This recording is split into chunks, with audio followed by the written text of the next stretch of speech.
സിറാജ് ലൈവിലേക്ക് സ്വാഗതം. അമേരിക്കൻ രാഷ്ട്രീയത്തിൽ, വിശേഷിച്ച് ന്യൂയോർക്ക് സിറ്റിയുടെ ചരിത്രത്തിൽ ഒരു പുതിയ ഏട് എഴുതി ചേർത്തിരിക്കുകയാണ് സൊഹ്റാൻ മന്ദാനി. 34 വയസ്സുകാരനായ ഈ യുവ രാഷ്ട്രീയക്കാരൻ ന്യൂയോർക്ക് സിറ്റിയുടെ മേയറായി തിരഞ്ഞെടുക്കപ്പെട്ടതോടെ ന്യൂയോർക്ക് ഒരു പുതുയുഗ പിറവിയിലേക്ക് കണ്ണു തുറക്കുകയാണ്. ന്യൂയോർക്കിൻ്റെ ചരിത്രത്തിലെ ആദ്യ മുസ്ലിം മേയർ, ആദ്യ ദക്ഷിണേഷ്യൻ പാരമ്പര്യമുള്ളയാൾ, ആദ്യമായി ആഫ്രിക്കയിൽ ജനിച്ചയാൾ തുടങ്ങി ഒട്ടേറെ പ്രത്യേകതകൾ അദ്ദേഹത്തിനുണ്ട്. അടുത്ത വർഷം ജനുവരി 1 സൊഹ്റാൻ മന്ദാനി അധികാരമേൽക്കുമ്പോൾ ഒരു നൂറ്റാണ്ടിനിടെ ന്യൂയോർക്ക് സിറ്റിയുടെ ഏറ്റവും പ്രായം കുറഞ്ഞ മേയറായും മന്ദാനി മാറും. മുൻ ന്യൂയോർക്ക് ഗവർണർ ആൻഡ്രൂ കുമോയെയും റിപ്പബ്ലിക്കൻ സ്ഥാനാർത്ഥി കർട്ടിസ് ലീവയെയും പരാജയപ്പെടുത്തിയാണ് ഡെമോക്രാറ്റുകൾക്ക് വലിയ വിജയം സമ്മാനിച്ച് മന്ദാനി മേയർ പദവിയിലേക്ക് എത്തുന്നത്. 1991 ഒക്ടോബർ 18 ഉഗാണ്ടയിലെ കമ്പാലിയയിലാണ് സൊഹ്റാൻ മന്ദാനിയുടെ ജനനം. ഉഗാണ്ടൻ അക്കാഡമിഷ്യൻ മഹ്മൂദ് മന്ദാനിയുടെയും ഇന്ത്യക്കാരിയായ ചലച്ചിത്ര സംവിധായിക മീര നായരുടെയും മകൻ. ഉഗാണ്ട, സൗത്ത് ആഫ്രിക്ക എന്നിവിടങ്ങളിലെ ബാല്യത്തിന് ശേഷം 7-ാം വയസ്സിൽ അദ്ദേഹം ന്യൂയോർക്ക് സിറ്റിയിലെത്തി.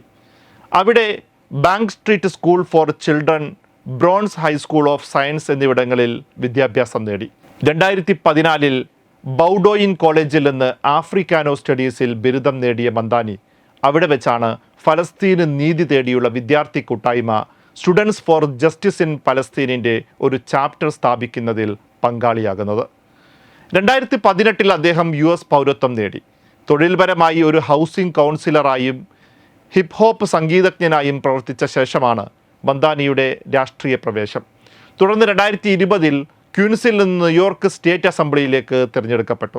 2022 2024 എതിരില്ലാതെ വീണ്ടും തിരഞ്ഞെടുക്കപ്പെട്ടു. ഇപ്പോഴിതാ ന്യൂയോർക്ക് സിറ്റിയുടെ മേയറായിരിക്കുന്നു മന്ദാനി. ഡെമോക്രാറ്റിക് സോഷ്യലിസ്റ്റ് ഓഫ് അമേരിക്കയുടെ അംഗം കൂടിയായ സൊഹ്റാൻ മന്ദാനിയുടെ പ്രകടന പത്രിക ഏറെ ശ്രദ്ധേയമായിരുന്നു. സാധാരണക്കാരുടെ ജീവിത ചെലവ് കുറയ്ക്കുന്നതിൽ ശ്രദ്ധ കേന്ദ്രീകരിക്കുന്ന വാഗ്ദാനങ്ങളാണ് അദ്ദേഹം നൽകിയത്. സ്ഥിര വാടകക്കാരുടെ വാടക മരവിപ്പിക്കൽ, 2 ലക്ഷം പൊതുഭവന യൂണിറ്റുകളുടെ നിർമ്മാണം, സാർവത്രിക ശിശു സംരക്ഷണം, ട്യൂഷൻ രഹിത വിദ്യാഭ്യാസം, സൗജന്യ ബസ് സർവീസ്, അവശ്യ സാധനങ്ങളുടെ വില കുറയ്ക്കുന്നതിനായി സിറ്റി റൺ ഗ്രോസറി സ്റ്റോറുകൾ തുടങ്ങിയ പ്രഖ്യാപനങ്ങൾ ഏറെ ശ്രദ്ധിക്കപ്പെട്ടു.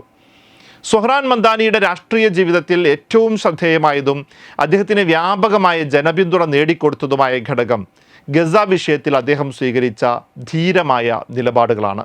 9/11 നിഴലിൽ വളർന്ന ഒരു മുസ്ലിം എന്ന നിലയിലും ഫലസ്തീൻ ജനതയുടെ നീതിക്ക് വേണ്ടി നിലകൊള്ളുന്ന സയനിസ്റ്റ് വിരുദ്ധ ശബ്ദം എന്ന നിലയിലും അദ്ദേഹം ഉയർന്നു വന്നു. ഗസയിലെ നരഹത്യയിൽ അദ്ദേഹം കടുത്ത വിമർശനം രേഖപ്പെടുത്തി. ഇസ്രായേലിൻ്റെ നയങ്ങളെ വർണ്ണവിവേചനമെന്ന് തുറന്നടിക്കാൻ അദ്ദേഹം ഒട്ടും മടിച്ചില്ല. ഇസ്രായേൽ പ്രധാനമന്ത്രി ബെഞ്ചമിൻ നെതന്യാഹുവിനെ രൂക്ഷമായി വിമർശിച്ചു. നെതന്യാഹുവും റഷ്യൻ പ്രസിഡന്റ് വ്ളാഡിമിർ പുടിനും ന്യൂയോർക്ക് സന്ദർശിച്ചാൽ അവർക്കെതിരായ അന്താരാഷ്ട്ര ക്രിമിനൽ കോടതിയുടെ അറസ്റ്റ് വാറന്റ് നടപ്പാക്കുമെന്ന് ധീരമായി പറയാൻ മന്ദാനിക്ക് കഴിഞ്ഞു. ഇസ്രായേലിനെതിരായ ബഹിഷ്കരണ സമരം ആഹ്വാനം ചെയ്യുന്ന BDS പ്രസ്ഥാനത്തിനും അദ്ദേഹം ശക്തമായ പിന്തുണ നൽകിയിരുന്നു. ഫലസ്തീൻ അനുകൂല നിലപാടുകൾക്ക് പേരുകേട്ട DSAയിൽ അംഗമായ മന്ദാനിക്ക് പലപ്പോഴും ഇസ്രായേൽ അനുകൂല ലോബികളുടെ വിമർശനം നേരിടേണ്ടി വന്നിട്ടുണ്ട്. എങ്കിലും അദ്ദേഹത്തിൻ്റെ നീതിക്ക് വേണ്ടിയുള്ള ശക്തമായ നിലപാടുകൾ യുവാക്കളെയും ന്യൂയോർക്കിലെ പുരോഗമന ചിന്താഗതിക്കാരെയും സ്വാധീനിച്ചുവെന്ന് ഈ തിരഞ്ഞെടുപ്പ് ഫലം വ്യക്തമാക്കുന്നു. വർദ്ധിച്ചു വരുന്ന വലതുപക്ഷ ഇസ്ലാമോഫോബിയയെയും വംശീയതയെയും മറികടന്ന് മുസ്ലിം സ്വത്വം മുറുകെ പിടിച്ചതും കുടിയേറ്റക്കാർക്ക് വേണ്ടി സംസാരിച്ചതും ഫലസ്തീൻ അവകാശങ്ങൾക്ക് വേണ്ടി നിലകൊണ്ടതും ജനങ്ങളുടെ മനസ്സിൽ അദ്ദേഹത്തിന് വലിയ സ്ഥാനം നൽകി. ട്രംപിൻ്റെ കുടിയേറ്റ വിരുദ്ധ നിലപാടുകൾക്കെതിരെ ശബ്ദമുയർത്തിയ അദ്ദേഹത്തെ കമ്മ്യൂണിസ്റ്റ് ഭ്രാന്തൻ എന്നാണ് ട്രംപ് തന്നെ ഒരിക്കൽ വിശേഷിപ്പിച്ചത്. വേറിട്ട ശൈലിയിലായിരുന്നു അദ്ദേഹത്തിൻ്റെ തെരഞ്ഞെടുപ്പ് പ്രചാരണങ്ങൾ. പരമ്പരാഗത രാഷ്ട്രീയക്കാരിൽ നിന്ന് വിഭിന്നമായി സൊഹ്റാൻ മന്ദാനി തൻ്റെ ക്യാമ്പയിനായി ഉപയോഗിച്ചത് സോഷ്യൽ മീഡിയയെയാണ്. അദ്ദേഹത്തിൻ്റെ ശ്രദ്ധേയവും രസകരവുമായ വീഡിയോകൾ യുവാക്കളെയും ആദ്യമായി വോട്ട് ചെയ്യുന്നവരെയും ഏറെ ആകർഷിച്ചു. ജീവിത ചെലവ് വർദ്ധിക്കുന്നതിനെക്കുറിച്ച് സംസാരിക്കാൻ അദ്ദേഹം ഉപയോഗിച്ച ഹലാൽ ഇൻഫ്ലേഷൻ എന്ന പ്രയോഗം വൈറലായി. സ്ഥിരവാടകക്കാരുടെ വാടക മരവിപ്പിക്കാൻ പ്രതിജ്ഞയെടുത്ത ശേഷം കോണി ഐലൻഡിലെ തണുത്തുറഞ്ഞ തിരമാലകളിലേക്ക് ചാടുന്ന അദ്ദേഹത്തിൻ്റെ വീഡിയോ ചിരിയും ചിന്തയും പടർത്തുന്നതായിരുന്നു. ന്യൂയോർക്ക് സിറ്റി മാരത്തണിൽ ഓടുന്നതിനിടെ ശ്വാസം കിട്ടാതെ വാടക വർധനവിനെക്കുറിച്ച് സംസാരിക്കുന്ന വീഡിയോയും ശ്രദ്ധേയമായി. വോട്ട് ചെയ്യാത്ത ന്യൂയോർക്കുകാരുമായി നടത്തിയ അഭിമുഖങ്ങളും വ്യത്യസ്തത പുലർത്തി. ഇത്തരം തമാശകളും സത്യസന്ധതയും നിറഞ്ഞ ഉള്ളടക്കങ്ങളാണ് അഴിമതിയുടെ കറ പുരണ്ട രാഷ്ട്രീയ മുഖങ്ങളോട് ഏറ്റുമുട്ടിയ മന്ദാനിയെ ന്യൂയോർക്കുകാർക്ക് പ്രിയപ്പെട്ടവനാക്കിയത്. ന്യൂയോർക്ക് മേയർ തിരഞ്ഞെടുപ്പ് ചരിത്രത്തിൽ 50 വർഷത്തിനിടയിലെ ഏറ്റവും വലിയ പോളിംഗ് ആണ് ഇത്തവണ രേഖപ്പെടുത്തിയത്. 20 ലക്ഷത്തിലധികം ന്യൂയോർക്കുകാരാണ് വോട്ട് ചെയ്തത്. തിരഞ്ഞെടുപ്പ് വിജയം പ്രഖ്യാപിച്ചതിന് ശേഷം അദ്ദേഹം തൻ്റെ എക്സ്പോസ്റ്റിൽ പങ്കുവച്ച വീഡിയോ സിറ്റി ഹാളിലേക്കുള്ള സബ്വേ ട്രെയിനിൻ്റെ ദൃശ്യമായിരുന്നു. അടുത്തതും അവസാനത്തേതുമായ സ്റ്റോപ്പ് സിറ്റി ഹാളാണ് എന്ന അനൗൺസ്മെൻറ്റ് പശ്ചാത്തലത്തിൽ മുഴങ്ങുന്ന വീഡിയോയുടെ title Zohran for New York City എന്നായിരുന്നു. മേയറുടെ ഓഫീസ് സ്ഥിതി ചെയ്യുന്ന സ്ഥലമാണ് സിറ്റി ഹാൾ.